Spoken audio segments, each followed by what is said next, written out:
Hey guys, welcome back to our channel. Today is part 2 of an insane NBA stats that you need to see to believe from 2021 to 2022.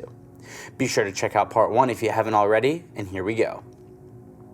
In the number 5 slot, we have Luka Doncic is the NBA's worst high-volume isolation player. Last season, the Mavericks had a top 10 offense led by Luka Doncic and a slew of strong three-point shooters. But not this year. The Mavs are 20th in offense. Doncic averages 4.5 isolation plays per game, but only 0.87 points per possession. His superb footwork counteracts his lack of athleticism. When he gets into the lane, he uses his beautiful floater to punish shot block contenders. But this year, Doncic's issues include his similar 30.9 shooting percentage from 16 feet to the arc. In 2021 to 2022, Wonderboy has too often settled for tough outside jumpers instead of driving into the lane. It was a rough start for Doncic, who had an injury in his left ankle. Mavericks supporters can only hope that the regular season progresses into the playoffs. Their star point guard regains his health and conditioning, allowing him to continue to yell at opposing defenses and get in the front of the rack. In the number 4 spot, we have Bradley Beal is one of the league's worst high-volume three-point shooters. These losses sent the Wizards to 11th place in the Eastern Conference and out of the play-in tournament. Bradley Beal recently stated that the Wizards' issues originate from too many players competing for a roster place or a raise on their next deal rather than doing what is best for the team. Beal's inside. Who are we to argue? No amount of bad shooting has helped. Bradley Beal is the NBA's 6th worst high-volume player this season, shooting 30% on 5.3 attempts from beyond the arc. His fall was unexpected. Beal has a career 37.2% three-point shooting percentage, and it's impossible to pinpoint the issue when watching a Wizards game. He's still shooting from a step back and curving around screens. His mechanics are the same. He's still scoring his shoulders, springing off both feet, and elbowing the hoop. Bradley Beal may be in a huge slump and will shortly burst out, or maybe he's going through a lot of mental crises that we don't know about. To help the rest of the roster get better looks, the Wizards need their sharpshooting all-star to get back into form. In the number 3 spot, we have Fred VanVleet ranks 6th in dunks and threes. Fred VanVleet was a good starter for the 27-45 Toronto Raptors last season. He improved practically every stat for a Raptors club that 3 games over 508th in the Eastern Conference. VanVleet's numbers are 21.5 points per game, 7 assists per game, 4.7 rebounds per game, 39.1 three-point percentage, and 4.6 blocks per game in 38.6 minutes per game.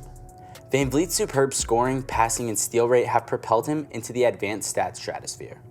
With 9.3 projected wins, he is 5th in the league after Nikola Jokic, Curry, Chris Paul, and Giannis Antetokounmpo. For a Toronto Raptors club missing backup point guard Goran Dragic, Fred VanVleet has combined his tough-nosed defense and fearless playmaking. He has been the best point guard in the East, outperforming James Harden, Kyrie Irving, Ben Simmons, and LaMelo Ball.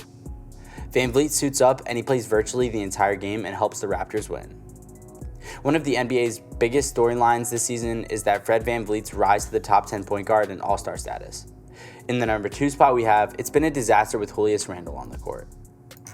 In 2021 to 2022, the Knicks are 17.6 points weaker per 100 possessions with Julius Randle. Worse by 17.6. How is that possible?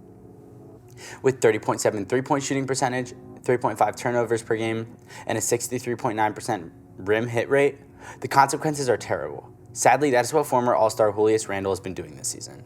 Statistically, he's one of the worst players in the league, but we've seen one-year drops before. At one point in the game, Julius Randle went scoreless for a half and only to come back with a contested three-pointer. In 2021 to 2022, he also tends to check out on the less entertaining end. Basketball players are rich, renowned, and brilliant people who can get through difficult times. We don't know what's going on mentally with Randle, but he plays this season along with apathy, smacks of something more. Hopefully, Randle can shake whatever ails him and play like last year's All-Star. And finally, in the number 1 spot, we have Joel Embiid leads in points per clutch. Shaq used to engage in media disputes with some of the most recognized TV experts when he was dominating the NBA with the Lakers. I make my own free throws when it matters. O'Neal would yell back at the critics. I do it after close games. A free throw in the first quarter is worth the same as a free throw in the fourth quarter, the talking heads would say as they mocked Shaq for his bad free throw shooting. The TV people were somewhat correct. 1 point is all. Still, the critics were mostly wrong. What would have occurred if Shaq had converted 4 extra free throws in the first half?